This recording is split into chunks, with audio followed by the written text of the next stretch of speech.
আমরা এখন দৌলতা শম্ভুজিনগরের বিবি কা মাকড়া, আওরঙ্গজেবের প্রথম পত্নী যিনি মারা যান, তার স্মৃতির উদ্দেশ্যে এই বিবি কি মকড়া বানাইছেন।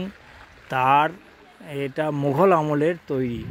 এই তাজমহলের ডিটো, সবই তাজমহলের মতনই, কিন্তু পাথরের একটু পার্থক্য থাকার জন্যে এই মকবরাটা ঠিক তাজমহলের মতন হয় নাই, তা নাহলে একদম সেম তাজমহল।